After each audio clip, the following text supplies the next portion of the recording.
2차로 조금 설명을 좀 해줘보면 어떻게 되었냐면 단원이 3개거든? 근데 저랑 좀 생물 좀 쳤다. 왕년에 나 좀 생물 좀 쳤다 하시는 분은 근데 이제 이게 꽤 오래전부터 공부를 했던 부분이라 많이 까먹어져서 힘들 수 있고 또 이제 선수를 치는 친구도 있고 지금 이 내용을 처음 하시는 분도 있다 보니까 고일통합과학 생명하면서 좀 딥하게 배우신 분은 여기가 좀 쏘 이지하다.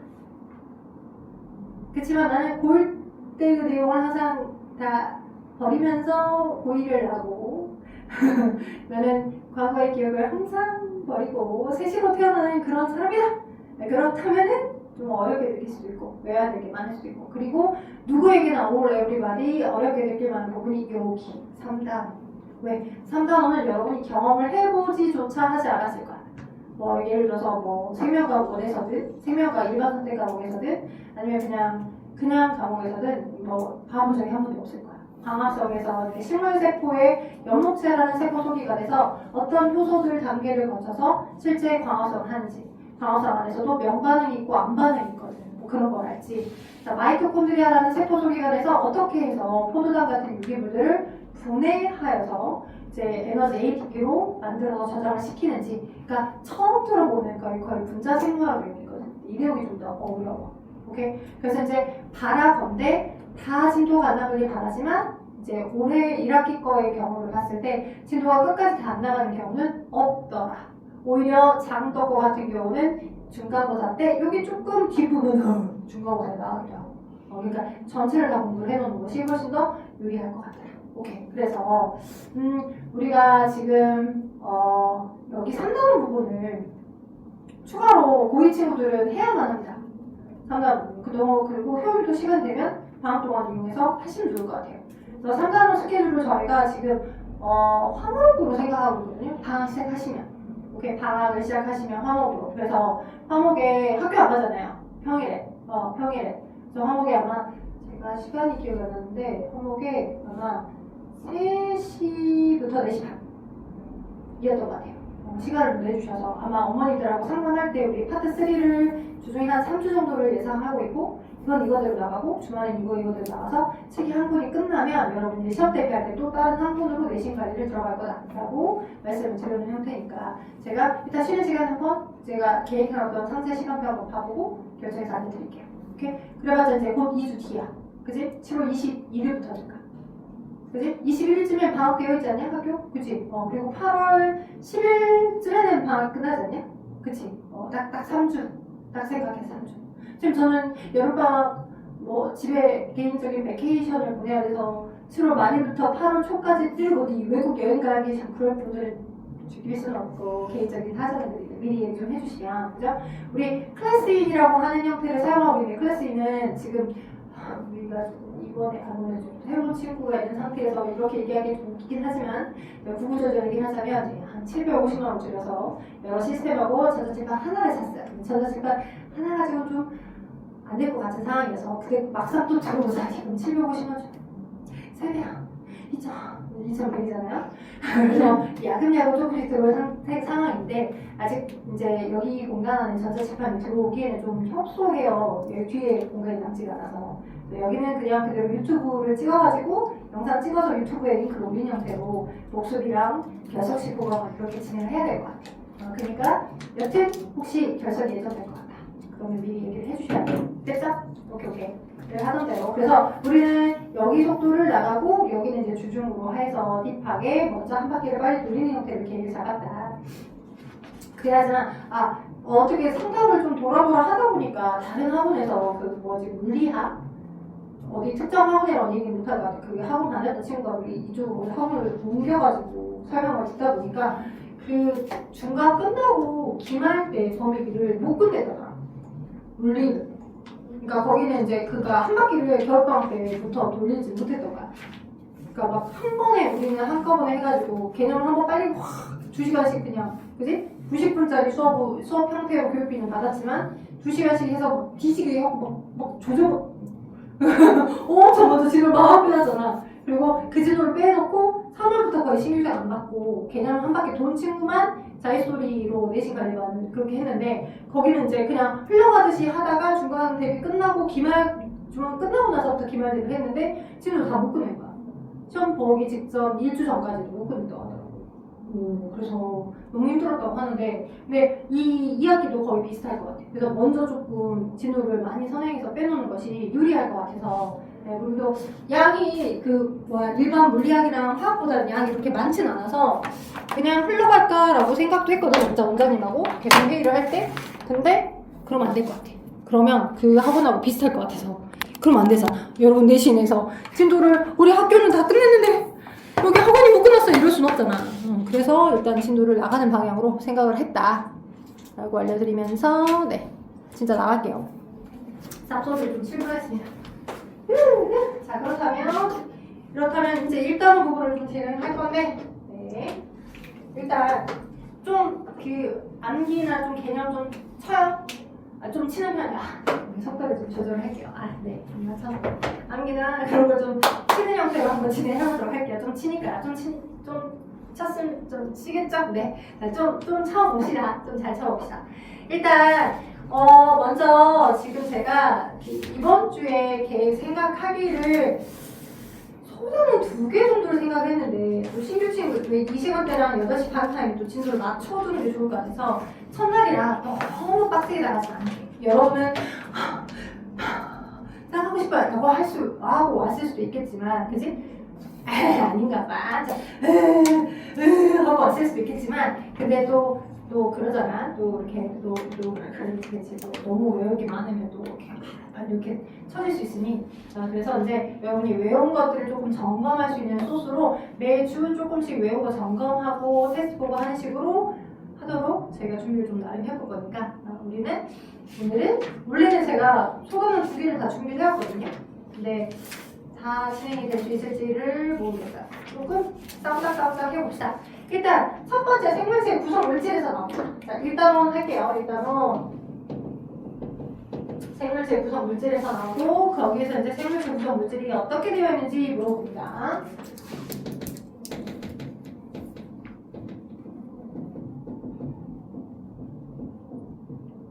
자, 첫 번째 나오면 여기서 뭐가 나오냐? 탄소화물의 개념이 나와요. 탄소화물. 탄소화물 어서 많이 배운 것 같은데 들어본 것 같은데. 여러분 인체를 구성하는 대부분은 뭐예요? 물 맞아요. 안 낚이네. 역시 똑똑해요. 자 이렇게 써놨으면 보통 탄수화물이요 이렇게 얘기를 하거든요. 안 낚여요. 인체를 구성하는 가장 많은 비중을 차지하는 건 물입니다. 우리는 인체 거의 대부분 생명체는 거의 대부분 70% 이상이 물로 이루어졌어요. 그 물은 확실히 H2O잖아. 그치? H2O 아마 왼편에 지금 그 벤다이어그램 같은 게 나와 있어요. H2O니까 얘는 C를 포함하고 있지 않죠. 당연히 탄수화물이 아닙니다. 그리고 그래서 물은 무기물이에요. 제가 무기물 그리고 나머지는 뭐예요? 유기물입니다. 유기물 또는 유기화물 그리고 인체는 거의 탄소를 주축으로 해서 에너지를 많이 저장합니다. 탄소화물들이 거의 대부분이에요. 자 그럼 제일 많이 존재하는 탄소화물이 뭡니까? 아마 중2 때부터 제가 저를 저한테 지도를 받았던 친구들은 좀 알 거고 이제 보신 친구들은 물단지, 무액탄 이 정도는 기억하셨으면 좋겠습니다. 물단지, 무액탄 스벅이네요. 물단지, 무액탄 어쩔 수 없어요. 저도 저희 학원에도 스벅 컵이 겁나 많지만 컵이 무슨 죄냐? 못 버리고 있습니다. 그리고 컵의 구실은 잘하고 있습니다. 그죠? 자, 물단지, 무액탄 기억하세요. 물은 근데 무기물이고 그다음으로 가는 게 단백질, 지질. 그럼 무기염류는요? 네, 무기염류는 얘는 이온이죠. 칼슘 이온이나 나트륨 이온이나 이온들을 말하는 거죠. 칼륨 이온이나. 그죠? 그래서 무기염류들 자체는 뭐예요? 당연히 그 탄수화물은 아니야. 이온도 좋은 거니까. 그래서 물단지, 무핵탄, 그죠? 핵산, 그리고 탄수화물. 이렇게. 물단지, 무핵탄. 그래서 오늘 첫 번째 시간은 생물체를 구성하는 물질에 해당하는 단백질, 지질, 핵산, 탄수화물에 대해서 배울 거예요. 오케이. 자, 그럼 첫 번째 시간에 선생님 그러면 주로 여러분의 책에는 단백질과 지질, 핵산, 탄수화물에 대한 디테일한 내용이 나와 있거든요. 10쪽에 오른쪽 10쪽의 왼쪽 위에 나와 있는 그 부분. 네, 그죠? 근데 저는 이쪽 물을 먼저 오른쪽으로 섞어 보이는 왼쪽으로 나와 있고 무단지구에 되는 게 나와 있습니다. 자, 그러면 물은 왜 이 책을 가장 많이 구성하게 하는가? 물이 가지는 장점이 뭔가? 뭘까요? 물, H2O. 화학으로 좀 넘어갑시다. 여기 이쪽과는 약간 생명과 화학이 넘나드는 생화학적 측면이 있으니까. 자, 물은 대표적으로 어떠한 성질을 가진 물질입니까? 화학하셨잖아요. 화학하셨잖아요. 그다음 물은 온도 잘안 바뀌는 비열이 높죠. 그죠? 높죠. 그리고 왜 비열이 높다라고 우리가 평가를 하냐면 이제 분자 구조를 봤을 때 그죠? 5라고 하는 아이가 원자번호 몇 번이야? 8번? 그죠? 여러분 고1 때 것까지 그 집어내서 생각하면 원자번호 8번 안쪽에 선자 2개 바깥 껍질 선자가 하나, 둘, 셋, 넷, 다섯, 6개 그지? 짝꿍이 없는 얘네가 짝꿍을 이루고 싶어. 누구랑? 그지? 근데 주변에 금속 원소가 없어. 금속 원소가 버린 전자 2개를 얻어올 수가 없어. 산화 이온이 될 수 없고 주변에 수소라고 하는 얘네들만 있으니까 이렇게 수소랑 전자 쌍을 나를 공유한 거죠. 여기까지 너무 빠른가요? 괜찮죠? 오케이? 너 전자 쌍을 공유했어. 공유했고 그리고 전자 쌍을 나를 공유를 했지만 이 공유가 완전한 공유는 아니야. 어떻게? 5라고 하는 원자 쪽으로 5의 전기 음성 물값이 크다. 5의 전기 음성 물값이 커. 그래서 공유를 했지만 내 쪽으로 전자를 많이 갖고 갈 거야. 나는 전자 요출쟁이니까. 5라는 원자의 전기 음성도가 크죠? 전기 음성도가 수소보다 누가 더 커? 5가 더 커. 그지? 한참 커, 한참. 전기 음성도 값이 원자마다 다 달라요. F가 큰 편이고요. 그쵸? 그다음 모두 크고요. 그 다음에 뭐 여러 개들 중에 일부만 쓸게요. 저 여러분보다 확 더 못해요. 자, F5, N, 그 다음에 제일 적은 게 뭐 H. 이 정도일 겁니다. 전자 구름이 자기 쪽으로 전자 구름을 더 당겨가려고 하는 힘. 그래서 전기 음성도 값이 서로 다른 원자들끼리가 전자쌍을 공유하고 있을 때 전기 음성도가 큰 원자 쪽으로 전자 구름이 치우쳐지잖아. 그래서 어떻게 돼? 부분적으로 마이너스들을 띌 겁니다. O 원자 쪽으로 전자 구름이 많이 치우쳐져서. 오케이? 그 다음에 H는 다 뺏겼어. 니가 다 가져. 공유를 했지만 니가 다 가져. 이렇게. 그래서 많이 뺏겨가서 부분적으로 플러스를 띱니다. 부분적인 플러스 전하를 갖습니다. 그래서 오늘 대표적인 어떤 극성 분자입니다. 극성이 뭔데요? 극성의 정의가 뭐였어요? 공유 결합되는 화합물래. 그지? 공유 결합. 다 알고 있잖아요? 알죠? 아는 내용이죠? 네, 그래서 공유 결합된 공유 결합 화합물래. 결합 분자내의 전기 음성도가 다른 원자 쪽으로 전자 구름이 치우쳐져. 그죠? 전자 구름이 치우쳐져 부분적인 전하를 가는 것. 가는 성질, 그걸 극성. 그래서 갖는 것 때문에 생기는 부분적인 전하값, 그걸 우리는 극성이라고 해요. 오케이? 온도 괜찮아요? 추워요? 추운 말이에요? 약간 사색이 되어가면 말하셔야 돼. 그래서 고공결합 분자의 전기 음성도가 다른 원자 쪽으로 전자구름이 치우쳐져서 전자구름이 치우쳐진 그쪽은 마이너스, 뺏겨진 쪽은 플러스. 이렇게 부분적인 플러스 마이너스 갖고 있고 그러다 보니까 여러분도 알고 있을 거야. 아마 물이 이렇게 중력을 따라 흐를 때 딱 부부적 해가지고 마찰 전기를 일으킨 부분적인 전하를 띠고 있는 어떤 뭐 막대나 유리막대나 이런 걸 가까이 되면 아주 저속으로 카메라를 막고 초고속으로 카메라를 찍어서 얘를 분석해보면 이렇게 가다가 물이 약간 이 전기를 띤 대전체가 있는 쪽으로 약간 휘었다가 가는 것처럼 보이는 적이 있을 거야. 그런 거 본 적이 없으면 그치 유튜브 같은 거 찾아봐. 마찰 전기, 물 휘는 거 이렇게 검색하면 떠. 오케이? 그래서 그런 식으로 물 분자들끼리가 뭐 이렇게 있다가 그치? 부분적인 전하를 갖고 있는 그쪽으로 살짝 가까이 갔다가 빠지다 보니 휘어졌다가 떨어진 것처럼 보일 거. 이렇게 대표적인 극성 분자가 물입니다. 대표적인 극성의 성질을 갖고 있는 거예요. 그러다 보니 이 물이라고 하는 게 우리 인체를 거의 대부분 이루고 있어서 가진 장점이 뭐냐. 걔네가 그치? 막 수소결. 자, 여러분이 이렇게 물 분자 부분적인 마이너스 있어요. 뺏겨서 부분적인 플러스 있어요. 물 분자 하나만 있지 않죠. 부분적인 마이너스 있어요. 부분적인 플러스 있어요. 이렇게. 그죠? 이렇게 부분적인 마이너스 있어요. 부분적인 플러스 있어요. 이렇게. 그러면 자기네들끼리 서로 붙어 있으려고 하는 나름의 인력이 있잖아. 그지? 인력이 짝짝은 힘도 있다고. 약간 썸탄. 넌 플러스니 나 마이너스니? 계속 내 스타일인데 이렇게 언제 자고 있니? 잠들었니? 막 이렇게 썸 타는 거 마냥 계속 끈끈한 뭔가의 힘, 텐션을 갖고 있어. 그걸 우리는 극성을 띤 입자들 사이의 부분적인 힘, 걔를 수소결합이라고 하죠. 여러분 이제 고1 때 염기가 상보결합하면서 배웠던 그것도 수소결합이야. 수소결합, 그죠? 수소결합이 염기가 서로 마주보고 있는 DNA에 마주보고 있는 서로 이중 가닥이 있고 여기 아데닌이 있고 아데닌의 짝꿍은 항상 누가 와? 타이밍이 왔었지. 우리도 뒤에 헥사곤에서도 또 나와. 그리고 여기 지금 사이토신이 오면 여기는 구아닌이 왔었거든. 오케이? 그러면 이 구아닌과 사이토신 사이에서 세 군데에서 수소결합.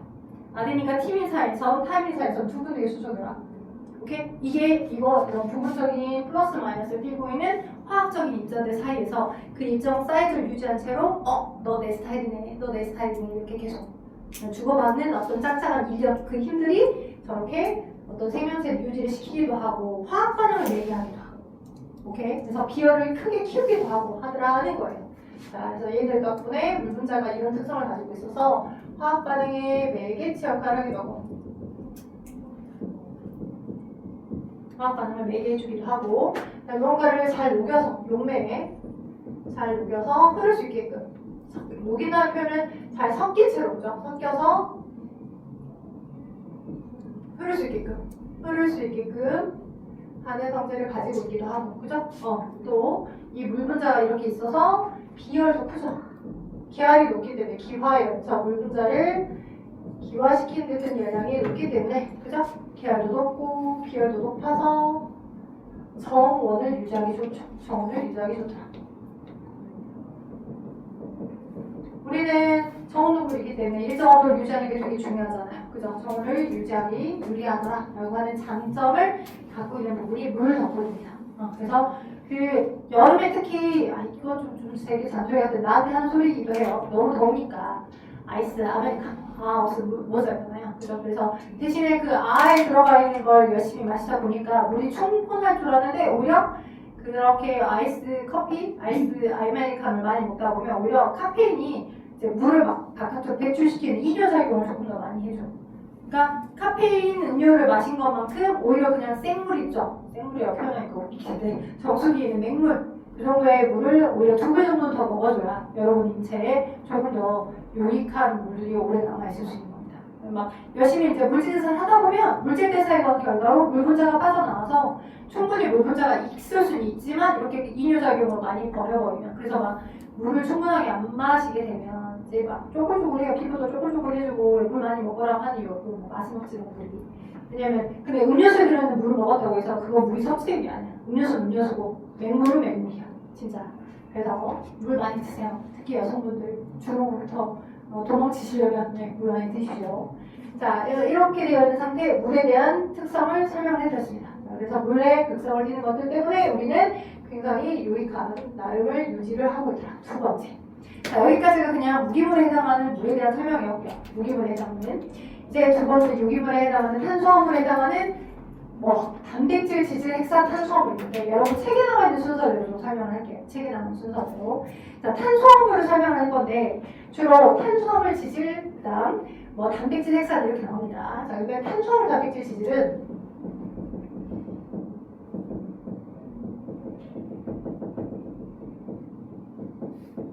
중학교 때 뭐로 배웠던 기억나지 않죠? 여러분 인체에 에너지 용원으로 사용되는 킬로칼로리를 가지고 있는 주영양소였어요. 탄단지는. 얘는 주된 영양소, 주영양소였습니다. 주영양소, 탄단지는. 오케이? 주영양소였어요. 킬로칼로리를 갖는. 그래서 주로 우리 몸은 그 광합성이라는 걸 하지 않잖아, 동물은. 그래서 영양분을 먹어줘야만 하잖아.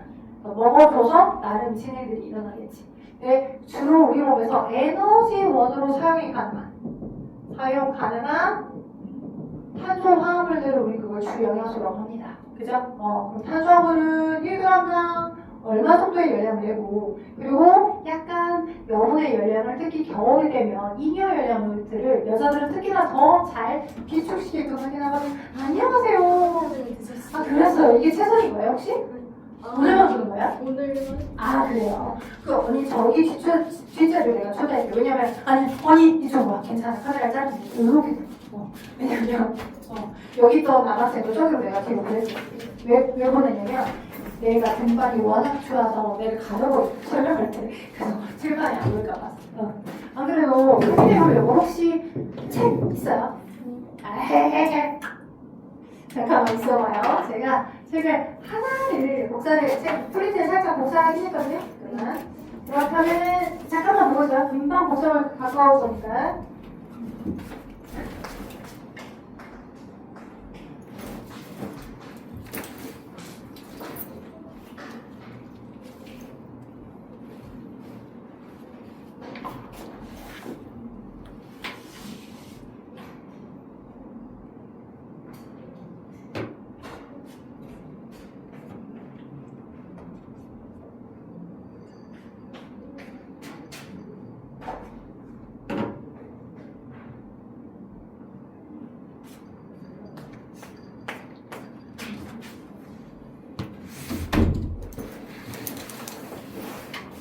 이거 했는데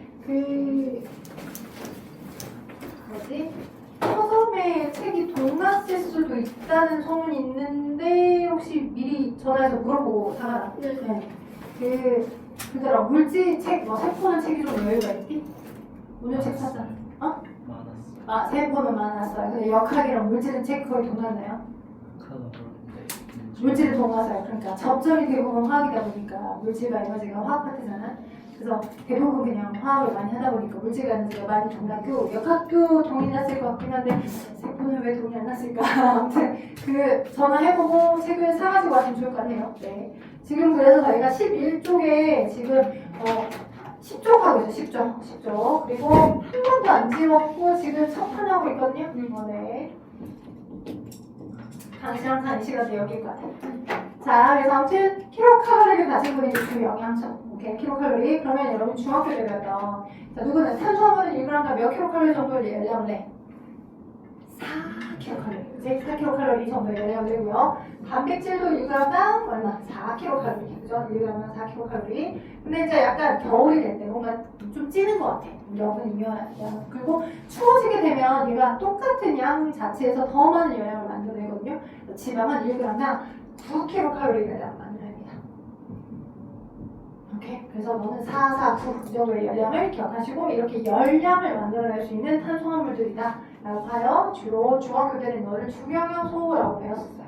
오케이? 그리고 얘네들 입장을 이제 탄소를 주축으로 해서 만들어진 화합물이기 때문에 우리는 고를 때는 얘를 탄소화합물들이다. 탄소가 호흡결합을 네 군데를 할 수 있어서 주변에 탄소들끼리 같이 결합되어 있기도 하고 H나 또는 OH를 결합해서 가지고 있기도 하고 이렇게 늘어나고 있는 근데 얘네들이 어떻게 화합결합을 시키냐에 따라서 고리 모양을 만들기도 하고 하는 형태로 배웠었어. 그거 고를 때. 그죠? 그러니까 우리가 이제 점점 나이가 들면서 역할도 많아지고 똑같은 놈을 다른 포커싱으로 설명하기도 하는 형태니까 그런 식으로 탄수화물이 되기도 해. 그다음 킬로칼로리를 갖고 있으니까 주요영양소야라고도 배웠던 부분이라고 보면 돼. 자 그러면 얘를 1g당 4킬로칼로리 때 인체를 구성하는 비율 중 제일 많은 비율을 인체를 구성하는 비율이야. 인체를 구성하는 비율 중 가장 많은 비율을 차지하고 있을까? 가장 적은 비율을 차지하고 있을까? 제일 적은 비율. 꼬작해봤자 한 얼마? 0.6%. 인체를 구성하는 비율 중 탄수화물이 0.6%밖에 안 돼. 0.6에서 1%. 여러분 체중이 얼마나 났을까? 2%. 오, 늘어났네요. 자, 보통 0.6로 생각했는데 0.6이 아닌가 봐. 그래도 나머지 얘네들 중에서는 제일 적은 비율. 그쵸? 누구누구 단백질 15, 핵산 7, 지질이 2%나 됐는데 탄수화물 2%. 좀 작긴 작네. 그죠?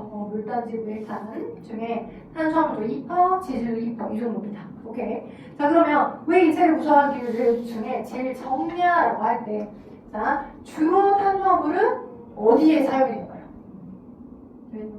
에너지. 그 말이 뭔 말이야? 여러분 혹시 세포 배웠죠? 생명과학 하시고 오셨습니까? 그죠? 세포 호흡의 주 재료로 가장 먼저 선호돼서 사용되는 게 포도당이야. 포도당. 그래서 포도당이 주로 탄수화물이 포도당이 주 재료잖아. 오케이? 그래서 포도당이라고 하는 형태의 탄소 6개, 수소 12개, 산소 6개로 이루어져 있는 이 육탄소 화합물을 우리가 이제 디테일하게 3단원에서 배울 거야. 어떻게 해서 얘를 ATP로 바꿔내는지. 우리 생명과학 원하면서는 그냥 추상적인 형태로 너가 산소가 꼭꼭 필요하고 내가 너네들한테 일하기 쉽게끔 너가 달러인데 내가 예전에 이제 뭐 애들한테 설명할 때 너가 달러인데 달러 돈의 가치를 갖고 있는 근데 얘를 산소를 바탕으로 해서 우리나라라고 하는 나라니까 우리나라에서 쓸 수 있는 화폐로 바꿔줘야지 그치? 우리나라에서 쓸 수 있는 화폐를 얘네들의 수준에서는 생명활동 에너지 다른 말로 ATP라는 화폐로 바꿔서 사용한다 오케이? 그러면 얘가 이 코리아인데 한국에서 바로 달러를 지불해서 쓸 수는 없잖아 그치? 한국에서 바로 지불해서 쓸 수는 없지만 우리나라에서는 주로 10,000원권, 5,000원권, 우리나라 원화권을 쓰는 것처럼 세포라고 하는 나라에서는 ATP라는 화학 분자로 ATP를 ADP로 바꾸는 과정에서 에너지가 나오는 걸 갖다 쓴다고 오케이? 근데 실질적으로 이 ATP를 어떻게 해서 만들 수 있는 거냐? 이걸 세포 과정에 호흡 다음에 3단원 과정에서 배워 뒤지게 많은 효소가 어떤 순서로 그래서 해당 과정, 산화적 인산화 과정 이제 예고하는 거야. 너네도 배워야 되니까 해당 과정, 산화적 인산화 과정, 전자 전달기 과정 이런 것들을 배웁니다. 마이토콘드리아에서 어떻게 일어나는지. 그래서 마이토콘드리아에서 이런 일들이 있더라. 여튼 이걸 여러분이 어떻게 배웠냐? 그래서 이 달러를 바탕으로 하여 주로 포도당이 우리 몸의 에너지원으로 가장 먼저 사용되니까 얘가 남아서 우리 인체에 구성하는 게 너무 낮은 거야. 오케이? 그래서 주된 에너지원으로 사용되더라. 사용되고 남은 에너지가 주로 인체 일부만 구성되게끔 사용되더라는 거. 왜냐면 세포도 우리 고일 때 배우면 세포막이 이렇게 있지? 인지중충 구조? 그죠? 인지중충 구조에 막다비질이 막 다양하게 박혀있잖아. 다양하게 막다비질이 막 박혀있거든? 근데 여러분이 ABO식 혈액형 배웠죠? 그죠? 그런 것처럼 어떤 사람은 A형이다, 어떤 사람은 B형이다, 어떤 사람은 O형이다 라고 하는 게 이 세포막에 박혀져 있는 막단백질에 당이 어떤 순서대로 결합되어 있느냐에 따라서 너는 A형이야 아니면 어떤 사람은 이렇게 있던 막단백질에 이런 식으로 되어 있는 당이 이렇게 결합됐으면 너는 O형이야 이렇게를 정해주는 거거든. 그래서 이 단백질에 당이 결합되기도 해. 오케이? 이게 당들이. 그러니까 이런 세포라고 하는 것에 필수적으로 이런 당들이 결합되기도 하니까 이런 식으로 주된 에너지로 사용되지만 막단백질로 세포가 어떤 형태의 세포다, 어떤 형태의 조직이다라고 하는 걸 표식하는 역할로 단백질로 사용되기도 한다는 거지. 됐죠? 오케이? 그러면 잠깐만 쉬었다가 이제 우리 단백질, 탄수화물 조금 더 확인해야 되는데 탄수화물까지 마저 하고 할까? 탄수화물까지만 마저 하고 하자. 한 명은 전혀 표정이 아닌 것처럼 보였지만 탄수화물까지만 간단하게 거기 책에는 탄수화물의 종류까지만 읽어주고 이제 보통 우리 쉬는 시간인데 제가 좀 오늘 첫 시간 좀 늦게 들어왔으니까 탄수화물까지만 하고 좀 쉬었다가 단백질과 지질까지 좀 나가도록 하자고. 자, 탄수화물은 포도당이 주로 대표적인 단당류야. 당 하나만 이어서 당 하나로 되는. 근데 탄수화물은 크게 단당류, 이당류, 다당류 이렇게 종류로 나뉘어지면 이 다당류가 많을 답니다. 그죠? 너는 두기전이다. 당이 2개 결합된 거. 나는 심플한 기본적인 형태의 당입니다. 오케이? 그럼 당들이 뭐뭐뭐 아니야. 5탄수화물도 있을 거고 6탄수화물도 있을 거고 여러 개가 있겠죠. 근데 단당류에 해당하는 건 대표적으로 포도당 그리고 과당이라고 하는 아이, 갈락토스라는 아이, 만토스라는 아이 다양하게 있는데 여러분의 교육과정에서 이 정도는 나와요. 오케이? 그래서 화학식 자체가 포도당과 과당은 똑같은데 전체적인 분자 구조만 약간 다른 것 뿐이야.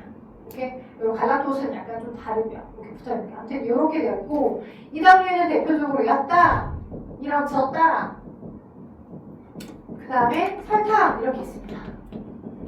설탕은 포도당과 과당이 2개가 붙어서고 설탕은 포도당과 갈락토스가 붙어서고 열당은 포도당과 포도당 2개가 붙어있는 형태의 두이자 2개의 단당류가 결합되어 있어요 라고 하는 형태입니다. 그럼 다당류는 어떻게 되냐? 대표적으로 생명체에서 많이 나오는 많은 기본당들이 결합되어 있는 다당류는 외워주세요. 크게는 구조다당류와 저장다당류 2개로 나눠요. 그치? 저장성 다당류 쉬운 거 같아서 껐거든? 자, 저장 다당류, 그다음 구조 다당류, 어떤 형태를 유지하는 다당류. 저장 다당류는 크게 식물의 여분의 포도당들을 저장시켜주는 식물의 저장 다당류. 오케이? 그리고 동물의 여분의 포도당들을 저장하는 동물의 저장 다당류 두 개로 나눴습니다. 여러분 혹시 인슐린의 작용 기억나나요? 인슐린. 혈액에 많이 돌아다니는 포도당들을 쟁여주게끔 해주죠. 식후 때, 그래서 식후에 너무 많은 포도당이 돌아다니고 있을 때 너무 많은 포도당이 돌아다니면 안 되니까 일정 수준의 포도당만 혈액을 통해 공급될 수 있게끔, 그치? 저장됐던 포도당들을 간에다가 어떻게 하게 해줘? 글라이코젠이라는 다당류로 바꿔서 저장하게끔 해줬던 거 기억나나요? 오케이? 그래서 동물에 저장되는 저장 다당류는 포도당 여러 개 결합된 글라이코젠이에요. 간에 저장된 형태. 여러분 중학교 때는 글리코젠으로 배웠었어요. 글라이코젠으로 바꿔 저장해라. 돼요? 오케이? 자, 그럼 식물의 저장 다당류는 뭐냐? 식물이 막 열심히 광합성을 합니다. 우리 광합성이 일어나는 영농체에서 광합성을 하는 기사도 배우시게 될 거예요. 그러면 햇빛 받고 그렇게 해서 열심히 광합성을 해서 양분을 저장하게끔 되면 양분이 저장된 포도당들은 식물의 영농체에다가 이런 형태로 녹말의 형태로 저장합니다. 그럼 선생님, 녹말하고 글리코젠 둘 다 저장 다당류인데 도대체 두 개가 무슨 차이가 있어요? 라고 물어보면 이 포도당이 막 계속 결합을 했을 거 아니야? 이 포도당들이 결합되는 가지의 개수가 글라이코젠이 조금 여기도 가지를 치고 여기도 더 세부 가지를 치고 여기도 세부 가지를 치고 더 보다 복잡한 형태의 글라이코젠이 가지치기가 더 많은 형태의 구조 다당류, 저장 다당류라고 하면 뭔가는 한 방향으로 이렇게 저장된 형태야. 가지가 그렇게 많지만 가지의 개수가 뭐가 글라이코젠이 조금 더 많더라. 너도 가지가 있긴 하는데 녹말보다는 글라이코젠이 가지치기에 포도당에 저장된 형태들이 더 많더라. 되겠나요? 오케이. 자, 그러면 저장 다당류 두 개 있고요. 녹말과 글라이코젠. 그럼 구조 다당류 뭔데요? 구조 다당류. 여러분이 구조 다당류 외에 꼭 기억하셔야 되는 건 식물이 가지고 있는 세포 벽성분. 식물이 가지고 있는 세포 벽성분 이름 뭐예요? 식이섬유라고 하기도 하는 거. 셀룰로스, 그죠? 셀룰로스. 그래서 식물의 세포벽은 셀룰로스라는 세포벽 성분인데 걔도 포도당이 이렇게 이렇게 보이는 정방향의 포도당들이 얘가 이렇게 계속 포도당 이렇게 결합되면 얘가 약간 알파 우리 유선 전압이 꼬이는 것처럼 이렇게 꼬여져 버려. 그래서 어떤 평평한 형태를 유지시켜 줄 수가 없어. 근데 이렇게 됐던 포도당이 원래 방향 이 방향인데 얘가 이렇게 뒤집어져서 서로 결합되잖아. 그러면 약간 정방향이야. 스트레이트로. 오케이? 약간 얘가 턴을 갖지 않고 그냥 얘가 이 방향 그 다음에 이 방향 이렇게 결합이 되면 그럼 정방향으로 돼서 탄탄한 네모난 형태를 유지시킬 수가 있어. 오케이? 근데 그게 나오진 않을 수 있는데 그래서 혹시 학교 선생님이 학습지나 이런 걸 추가하면서 알파 145도 베타 145도로 포도당 탄수화물 결합을 설명했다 그러면 갖고 와서 물어보라 해 나한테. 오케이? 그래서 아무튼 구조 다당류는 지금 뭐가 있냐? 셀룰로스가 있더라. 세포 벽성분, 식물의 세포 벽성분. 됐죠? 그래서 우리는 지금 51분이거든요. 8시에 딱 제가 들어와서 화장실 갔다 오시고 음료수나 갔다 오셔서 그래서 단백질, 지질, 그 다음에 단백질 핵산까지는 좀 했을 다음은 할 수 있을까요? 지질은 간단할 것 같으니 다음은 잠깐만 쉬었다 합시다. 질문 있어요? 괜찮아요? 이제 지질은 전체적으로 지용성 카테고리에 해당하는 물질들이 지질입니다. 여러분 중학교 때 지방 배우는 거 기억나나요? 지방. 오케이? 지방. 근데 크게 세부적으로 카테고리를 배우시면 중성지방, 인지질, 스테로이드라고 하는 세 종류가 있어요. 여러분의 성호르몬, 그죠? 여성 호르몬 이름 뭡니까? 에스트로겐, 그죠? 남성 호르몬 맞아요. 걔네들은 성호르몬들은 주로 스테로이드 계열의 지용성 호르몬입니다. 그래서 세포막을 그대로 통과가 가능한 형태. 오케이. 그래서 그런 식으로 지능에서 기능들을 수행해주는 형태인데요. 자, 크게 지질은 다시 중성지방, 인지질, 스테로이드 이렇게 세 종류로 존재합니다. 그러니까 세부 카테고리. 아까 탄수화물은 뭐 기본적인 당 종류에 해당하는 탄소가 6개가 있어. 아니면 걔네들에 붙어있는 OH랑 H가 어떤 식으로 붙어있어요. 차이에 따라서. 이 차이, 그것들에 대한 큰 차이들에서 단당류, 다당류, 뭐 이당류로 나눴다면 지질들은 중성지방과 지질 스테로이드 이렇게 세 종류로 나눠볼 수가 있고요. 자, 그럼 중성지방은 어떤 형태냐? 글리세롤이라고 하는 3탄소 화물에 그 다음에 지방산 3개가 붙어 있습니다. 3개 지방산이. 오케이. 그럼 글리세롤은 어떻게 생겼냐면 C와 H들로가 올이니까 알코올 종류 중에 하나. OH가 붙어 있는.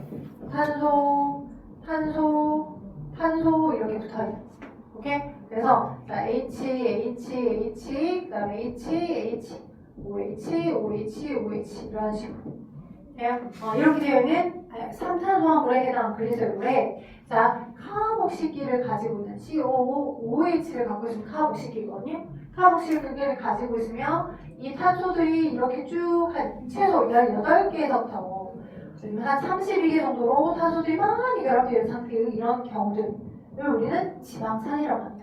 오케이, 지방산은 이렇게 한 방향으로 모두 다 주변에 수소들 갑자기 막 거의 유기화학 같은 그런 느낌적인 느낌인데 주변에 싹 다 수소들로 발라져 있는 경우들, 주변에 모두 다 수소들로 싹 다 발라져 있는 경우들은 우리는 뭐라고 하냐? 얘를 포화지방산이라고 해요. 포화지방산. 혹시 포화지방산, 불포화지방산, 오메가3 들어본 적 있어요? 들어본 적 있죠. 혹시 수험생들이기 때문에 또는 이제 여러분들의 뭐 혈액순환이라든지 이런 것들에 도움을 받기 위해서 몸에 좋다라고 하면서 오메가3 먹어라. 들어보신 적 있을 거고 먹고 계신 분도 있을 수 있고요. 오케이? 그러니까 불포화지방산과 포화지방산 크게 두 종류의 지방산이라로 하는 형태로 나뉘어지는데요. 그러면 포화와 불포화의 큰 차이가 뭡니까? 라고 물어볼 수 있어요. 오케이? 참기름, 콩기름. 그래서 참기름은 지금 사문에서 대부분 다 어떤 상태야? 액상이지, 액상. 흐르고 있는 액체 상태지. 그래서 얘네들은 끓여감이 뭐야? 되게 낮다는 표현이 뭐냐면 고체, 사문에서 고체로 존재하는 얘네들보다 훨씬 더 흐름이 낮아. 오케이? 그래서 이 불포화와 포화 같은 경우의 차이는 뭐냐면 원래 이렇게 이쪽 왼편에 카알복식기를 가지고 있으면서 탄소들에 의해서 탄소들이 단일 방향으로 이렇게 존재하고 그러면서 원래 모두 다 수소들에 의해서 포화되어 있는 형태의 모습들이 포화지방산이라고 한다면 여기 있었던 수소랑 여기 있었던 수소가 서로 전자성을 이렇게 공유를 한 거야. 수소들이 존재하지 않고 그래서 이중결합을 하고 있는 거지. 이렇게 하다가 얘가 이렇게 틀어져서 얘가 이렇게 해서 이렇게 이중결합을 하는 형태의 구조가 약간 틀어지면서 이렇게 약간 꺾이면서 여기 지금 왜냐면 이 입장에서 하나 둘 셋 넷 이 입장에서 하나 둘 셋 넷 결합된 거죠. 이 입장에서도 하나 둘 셋 넷이 이렇게 결합된 상태로 이런 식으로 꺾이면서 이런 식으로 여기 H가 이렇게 있고 그다음에 또 CH 이렇게 계속 가다가 또 꺾이기도 하고 이렇게 중간중간에 이중결합을 가지고 있는 형태의 모습을 보이는 거 이런 게 불포화지방산이야. 오케이? 그러다 보니 불포화지방산이 존재하게 되면 이제 간단하게 그림을 그리고 있는 건데 세 개 여기 지금 글리세롤이 있고 글리세롤에 지방산이 뿅뿅뿅뿅뿅뿅 단일 결합들이 충분히 주변의 수소들에 의해서 이렇게 결합이 되는 건가? 그러면 이렇게 일정한 모습들 규칙성을 가지고 있는 상태들로 계속 결합이 되겠죠? 이렇게. 오케이? 그러게 되면 얘가 요 위에 있는 첫 번째 지방산과 두 번째, 세 번째 지방산들이 완전히 구조가 싹 다 맞물리는 형태처럼 붙어 있어요. 오케이? 구조가 완전히 맞물리는 형태처럼 붙어 있기 때문에 요 지방산의 분자 간의 인력이 어때요? 지그재그처럼 딱 완전히 맞물려진 상태예요. 오케이? 근데 세 개의 지방산 중에 혹시 중간에 하나라도 불포화 지방산 왜? 수소의 개수가 충분히 다 들어갈 수 있는 자리에 수소 개수가 한두 개가 모자라질 수밖에 없죠. 그래서 불포화라는 표현을 쓰는 거야. 부족하다는 의미로. 왜 부족해졌어? 이 수소들이 결합할 자리에 서로 탄소끼리 전자쌍을 이중 공유결합을 했기 때문에 수소가 빠지고. 오케이? 그래서 부족하다라고 하는 게 불포화라고 하는 건데 그 불포화 지방산이 중간에 하나라도 끼어있게끔 되게 되면 이런 식으로 이렇게 결합되면서 분자와 형태들이 약간 틀어지잖아. 이렇게 분자적인 어떤 형태가 틀어지지. 그러면 이 분자 간의 인력과 이 분자간 인력이 아까 완전히 딱 아기가 맞는 형태의 포화지방산으로만 구성됐던 것들보다는 아기 구조도 약간 틀어지잖아. 그래서 뭔가 분자와 분자들끼리 인력이 좀 약해진 형태가 된다고. 중간에 불포화지방산이 하나나 두 개라도 포함되어 있으면, 이 지방산들 중에서 불포화지방산이 두 개나 하나 정도라도 포함되어 있으면, 이런 식으로. 왜? 여기 틈이 존재하게 되니까 아까와는 타이트했던 내용이 이런 식의 틈이 공간에 벌어짐이 생기는 거잖아. 분자와 분자 사이에 이런 지방산 입자와 입자 사이에 인력이 더 텐션이 더 약해지겠지. 그러니까 텐션이 더 약해지니까 얘네들의 분자 구조를 흐트러지게끔 하기 위해서 조그만 열만 공급을 해줘도 분자 간 인력이 Y가 되면서 쉽게 상태가 달라지겠지. 그치? 그래서 녹는 온도나 끓는 온도가 낮아진 상태처럼 되어 있는 거지. 그래서 상온에서 주로 불포화지방산이 포함되어 있는 경우들은 상온에서 주로 액체 상태로 존재하는 콩기름이나 참기름 같은 거. 그렇지만 완전히 포화지방산으로 세 개가 다 켜켜이 붙어 있는 경우에는 상온에서 주로 고체로 존재하는 버터, 오케이? 마가린 같은 이런 것들이 상온에서 주로 고체로 존재하는 포화지방산으로 완벽히 존재하고 있는 중성스라기들이다 라고 생각하시면 되겠습니다. 이런 변화적인 차이들도 나올 수 있기 때문에 기억하시면 될 것 같아요. 잠시만요. 그래서 중성지방은 글리세롤과 세 개의 지방선으로 이루어진 건데, 세 개의 지방산이 포화지방산이냐 불포화지방산이냐, 한 개라도 불포화지방산이 끼어 있으면 그런 분자간 인력이 약해져서, 그죠? 상온에서 주로 액체로 존재할 수 있는 참기름이나 오메가3, 오메가6 이런 형태가 될 수 있다고 생각하시면 수월하겠습니다. 오케이. 자, 그럼 인지질을 갈게요. 인지질은 주로 세포의, 그죠? 세포막의 주성분이요. 세포를 구성하는 세포막의 주된 성분. 그래서 원래 이렇게 삼탄수화물에 여기가 지금 글리세롤이었잖아, 너가. 이 글리세롤 삼탄수화물에 해당하는 글리세롤에, 그죠? 여기 한번 볼까요? 혹시 중학교였던 고1 때 배웠던 펩타이드 결합 기억나신가요? 펩타이드 결합 기억나신가요? 펩타이드 결합이 뭐하고 뭐 사이의 결합이었어? 우리 이제 곧 단백질을 배우긴 할 건데, 단백질을 구성하는 기본 단위체의 이름이 뭐야? 아미노산. 단백질을 구성하는 기본 단위체의 이름이 아미노산이고, 여기다 조금 써볼게요. 이제 지워도 될 것 같으니까. 단백질을 구성하는 기본 단체가 아미노산. 외워야 돼. 단백질의 기본 단체. 근데 그 아미노산은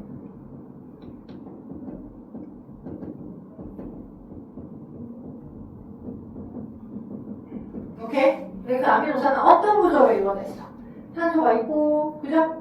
여기 지금 주축으로 여기도 탄소가 있는데 이쪽에 카보시기를 갖고 있고요. 그래서 이쪽에 아미노기를 갖고 있습니다. 오케이? 여기 아미노기, 그죠? 이게 여기는 아미노기, 카복실기, 복실. 오케이? 그 다음에 여기가 H가 있었고요. 모든 아미노산들이 다 공통적으로 저 구조를 가지고 있어요. 오케이? 근데 어떤 아미노산은 여기 CH3라고 하는 기능기라고 하죠. 아미노산들마다 1번부터 20번까지 약 20여 종류의 서로 다른 아미노산들도 이루어졌다. 라고 배웠었죠. 그래서 20여 종류 서로 다른 아미노산들도 이루어졌다 보니 모든 아미노산들마다 여기가 다 공통적인 구조를 다 갖고 있었고, 여기 어떤 건 R1번, 어떤 건 R2번 기능키 배웠을 거야. 이렇게. 오케이? 안 배웠다면 지금 기억하시면 돼요. 또 그림만 보고 문제를 푸는 정도까지만 너가 아미노산이구나 라고 기억하셨다면, 안 배웠고 지금 처음이다 라고 하면 지금부터 익히면 되는 거야. 근데 이렇게 되어 있던 이 아미노산들이, 자, 아미노산하고 아미노산들끼리 서로 결합할 때 우리 인체는 거의 대부분 수용액 상태잖아. 왜? 세포질도 액체로 되어 있고, 혈관도 대부분 액체를 물이 녹아있고, 그 물과 물이라고 하는 입자가 어떤 분자적인 구조를 서로 화학 반응을 매개해주기도 하고, 섞이게끔도 하고, 운반시켜주게끔 해주는 역할을 한댔잖아요. 그래서 여기 지금 이렇게 아미노기가 있고, 그죠? 또 다른 아미노산이 또 이렇게 오면 그들을 연결시켜주는 누구에 의해서? 효소들에 의해서, 그죠? 이쪽에 있는 아미노산과 이쪽에 있는 아미노산들이 가까이 와요. 그럼 그들을 결합 화학 반응을 시켜주게끔 해주는 효소들에게 이쪽에 있던 OH가 빠지고 여기 있던 H가 빠져나가면서 이 두 개의 화학적 결합이 이렇게 연결이 된다라고 배웠을 거예요. 기억이 안 나시면 기억을 다시 보시면 이렇게 연결됩니다. 오케이? 그래서 이런 식으로 두 개가 연결돼. 이쪽에 CO와 저쪽 아미노산의 NH. 이걸 우리는 뭐라고 배웠어요? 펩타이드 결합이라고 볼 때 배웠습니다. 혹시 기억이 안 나시면 집에 있으신 통합과학 책을 펼쳐서 한번 봐보세요. 오케이? 이 펩타이드, 즉 아미노산하고 아미노산 사이의 결합, 펩타이드 결합. 오케이? 근데 여기 있던 OH와 H가 결합하면서 뭐가 만들어져? 물이 만들어져. 물 한 분자가. 오케이? 그래서 물 한 분자가 만들어지면서 이러한 결합이라고 해요. 탈수 축합 반응이라고 합니다. 탈수 축합 반응. 탈수가 뭔지 알죠? 여러분 세탁기 돌리면 탈수 기능 해야죠. 탈수 안 돌리고 건조기 돌리면 건조기 난리 납니다. 예. 탈수 축합은 사이즈가 커진다. 사이즈가 커지게끔 하기 위할 때 물 한 분자가 만들어진다. 이거 탈수 축합 반응. 자, 그리고 이 탈수 축합, 즉 물 한 분자가 만들어지면서 이렇게로 결합이 되는데 이쪽에 보시면 여기 C에 그죠? 여기 H가 있고 NH2 여전히 그대로 있는 거고요. 이쪽 거에 너는 R1가 그죠?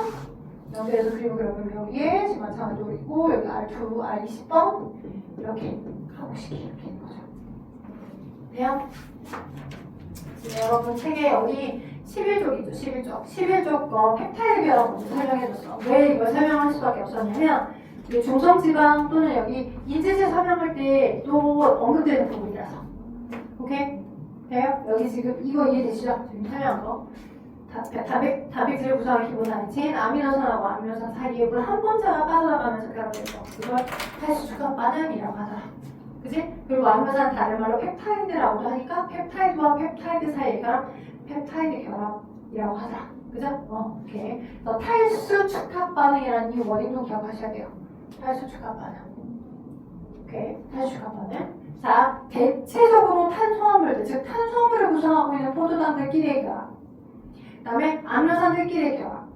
오케이? 그 다음에 중성지방 구성의 기본 단위체인 글리세롤에 세 개의 지방산이 결합될 때도 다 공통적으로 탈수 축합 반응이에요. 오케이? 어떤 식이냐? 지금 여기 보시면 아까 여기가 그림을 그렸던 거 많았는데 공간을 확보를 좀 해볼게. 여기에 글리세롤이 이렇게 C 있었잖아. C 세 번째 글리세롤이 이렇게 있었다고 합시다. 여기 OH가 하나, 둘, 세 개. OH가 이렇게 있고, OH가 이렇게 있고, 오케이? 이렇게 있을 때, 오케이? 자, 그러면 탈수 축합이 어떻게 일어나는 거냐? 이쪽 보시면 수용액 상태에 지방산이 이렇게 있죠? 오케이? 근데 우리 아까 첫 시간에 처음에 얘기했던 물의 극성 설명했었죠? 물의 극성. 거기서 전기음소보다 큰 원자가 누구였어? 플로린이 제일 크지만 우리 인체에서 플로린은 많이 존재하지 않아. 생명체에서 플로린은 많이 존재하지 않고 플로린 다음으로 자기 쪽으로 공유혈합을 했을 때 자신 쪽으로 전자구름을 많이 땡겨가는 원자가 산소죠. 5. 근데 여기 보니까 5번복이네. 5번복. 그죠? 특히 이중결합 5가 있어요. 그래서 여기는 전자구름이 5원자 쪽으로 5원자 쪽으로 많이 땡겨가요.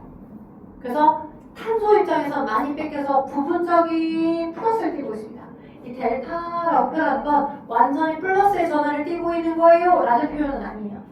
완전히 내 쪽으로 내가 갖고 있던 전자를 다 뺏겨버려서 너가 싹 다 모든 전자를 하나의 전자라고 하는 것 자체를 완전 통으로 다 갖고 와버려서 온전한 플러스를 띱니다. 이런 표현이 아니라 부분적인, 국소적인, 작은 이런 의미야. 그래서 일반적으로 전자구름이 한쪽으로 치우쳐지니 내 쪽으로는 전자구름이 다 뺏겨져서 부분적인 플러스를 띄고 있는 상태다라는 표현인 거고요. 그죠? 그리고 여기는 또 5가 있죠. 그죠? 여기는 얘보다는 5 주변에 여러 개의 5 원자가 있는 상태보다는 주변에 H가 있는 상태의 5란 말이야.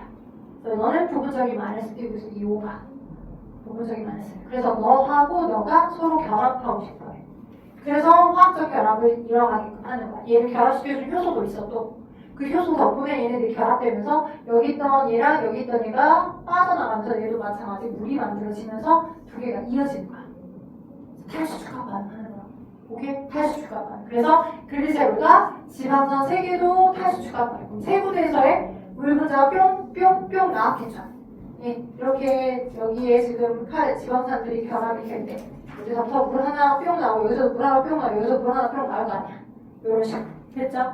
그리고 인지질은 뭐냐? 세포막에 주는 성분 얘는 이렇게 글리세롤이 원래 세 분자가 있었는데, 글리세롤이라고 하는 삼탄수화물이 있었고, 여기에 세 개의 지방산이 쭉쭉쭉 붙어 있었었는데, 두 개는 그대로 결합되어 있고, 하나의 지방산은 다른 스테로이드나 다른 화합물을 만드는 거나 다양하게 사용이 되고, 여기 이쪽에 있던 그 부분적인 플러스나 마이너스 들고 있는 이 부분에 인을 포함하고 있는 다른 화합물이 붙은 거야. 오케이? 뭐 인을 포함하고 있는 콜린이나 뭐 이름이 서로 다른 다양한 형태의 화합물이 붙어 있어. 디테일하게 들어가면 다양한 종류의 화합물이 붙느냐에 따라 달라. 다만 차이가 나는 건 인 주변에 존재하는 인산이 이렇게 있다 보니 얘 자체도 부분적인 여기가 플러스 마이너스 띄고 있는 부분이야. 전자구름이 산소 원산소로 많이 치우쳐서. 그래서 요렇게 어떤 두 개의 지방산만 붙어있고 하나가 다른 화합물이 붙어서 완전히 어떤 수용성의 정기적 성향을 띠고 있는 얘네들은 아예 이런 식으로 표현할 수 있는 거지. 너는 친수성 머리, 너는 다 포화 지방산으로 되거나 불포화 지방산의 일부를 포함하고 있으니 너는 물하고 친하지 않은 소수성 꼬리 이렇게. 물하고 안 친해요. 왜요? 다 지방산들로 이루어져 있는 꼬리 부분이니까. 아까 이렇게 돼. 여기는 물하고 안 친하잖아. 대부분. 왜? 극성을 띠고 있는 입자가 분자가 아니니까. C와 주변에 균통하게 H들이 균통하게 분배가 되어 있으면 한쪽으로 전자구름이 치우쳐져 있는 상태가 아니야. 왜? C와 H는 전기음소도가 그렇게 차이가 많이 안 나. C 원자와 H 원자 전기음소도가 그렇게 차이가 많이 안 나. 그래서 한쪽으로 전자구름이 많이 모여가 이루어지진 않아. 거의. 근데 극단적으로 O가 너무 세니까 O라고 하는 원자랑 공유합이 형성되는 얘네들은 그렇게 부분적인 플러스 마이너스의 어떤 극성을 띌 수 있는 경향이 좀 더 많이 있는 거고. 그래서 여기는 무극성이야. 무극성. 전하를 띄진 않아. 부분적인 전하를 띄지 않아. 근데 전하를 띄지 않은 이런 부분들이 꼬리로 그대로 유지되고 있는 거고, 지방산들이 두 개의 지방산. 그치? 두 개의 지방산이 그대로 꼬리를 유지하고 있는 거고, 하나만 부분적인 플러스를 띄고 있는 상태의 인산을 갖고 있는 입자들이 있다 보니 여기 머리 부분은 물하고 친해서 친수성 머리 이렇게 표현하는 거죠. 그래서 하나의 화학적 입자가 어떤 건 물하고도 친해, 어떤 건 물하고 친해, 어떤 건 극단적으로 물하고도 친하지 않아. 그래서 이런 화학적 성질을 우리는 이걸 뭐라고 할까? 양쪽에 다 친해요 라고 양친밀성 입자라고 합니다. 오케이? 그래서 양쪽에 하나는 물하고 친한데 물하고 극단적으로 차이가 나는 물하고 안 친한 기름하고 친한 성질을 갖고 있기 때문에 양친밀성 입자, 그게 인지질입니다 라고 하는 거고, 여러분 중학교 때 그 인지질에 대한 어떤 중학교 고1 때 배웠었어요. 오케이? 네, 이렇게 꼬리가 살짝 올라가는 것처럼 보이는 게 있죠? 두 개의 꼬리를 갖고 있고, 됐죠? 그다음 대극방 머리는 친수성, 됐죠? 그리고 마지막 스테로이드는 이렇게 하나의 지방산이 이렇게 긴 꼬리 구조를 가지고 있다가 그 긴 꼬리 구조를 가지고 있는 이 부분들이 나름 어느 정도 화학적인 반응을 해서 고리 모양으로 말려 있는 거예요. 그래서 6개의 고리 모양 구조로 방향 쪽의 고리 구조를 가진 형태처럼 되어 있는 거. 이렇게 뭐 이런 식으로 이런 고리 구조 모양으로 고리 형태를 가지고 있는 모습들.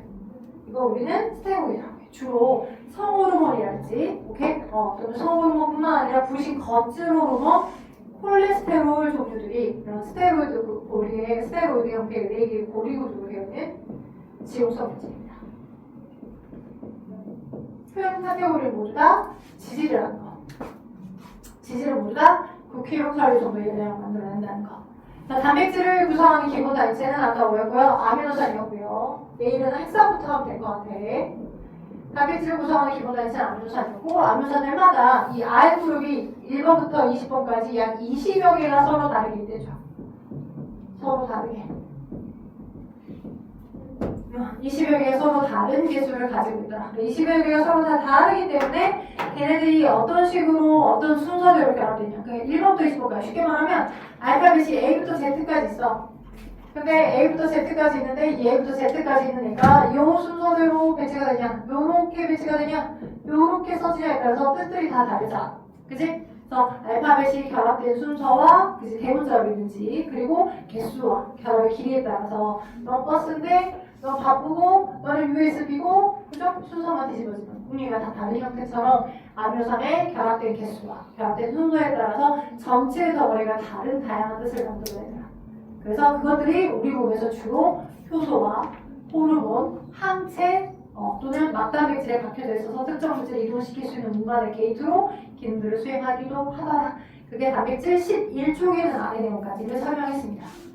그죠? 11쪽 보시면 자, 단백질의 입체 구조에 따라 단백질의 기능이 결정되고 생물체를 구성하기도 하고 효소 호르몬의 주성분으로 물질의 상호작용을 조절하기도 하면서 항체, 여러분 생명과학 배워오셨으니까 그 다음에 에너지로 이용되고 세포막을 통한 막단백질 물질을 수정하는 기능도 수행한다는 거. 그리고 거기 중간 위에 보시면 단백질 구조에서 나오죠. 여러분이 고1 때까지는 그냥 단순히 1차 구조 어떻게 해서 아미노산들끼리 결합되거나 선형으로 결합되는 팔수축합 반응에 대해서만 배웠어.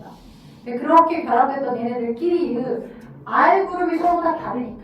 그치? R그룹이 어떤 R는 친수성 R그룹 OH를 갖고 있기도 하고 어떤 R그룹은 다 CH3, CH3, CH3 뭐 이런 식으로 친수성이 아니라 지용성이야. 지용성 R그룹과 수용성 R그룹들이 있고 그들이 이렇게 화학적으로 어떤 구조를 가진 채로 이렇게 꼬여져서 입체적인 모양을 만드냐에 따라서 전체의 역할이 다른 거야. 입체 구조가 다 다르니까. 오케이? 입체 구조가 다 달라서 다 다른 각각의 역할들을 수행하더라. 그게 단백질의 특징이고 매력이다 라고 하는 것까지가 여러분이 1차와 2차와 3차 구조가 나와 있으니까 보시면 될 것 같아요. 숙제 내드릴게요. 자, 숙제 내드릴게요. 그럼 숙제를 거기 보시면 13쪽에 13쪽에 1번부터 13쪽은 다 할 수 있을 것 같아요. 단백질 안 나있습니다. 13쪽은 하시면 될 것 같고 거기 15쪽에 있는 1번에서부터 네. 일단 해볼까요? 15, 16쪽까지? 그래서 15, 16쪽까지 13쪽, 15, 16쪽 3쪽 네, 13쪽, 15, 16쪽 3쪽 합시다. 퇴근! 고생하셨어요.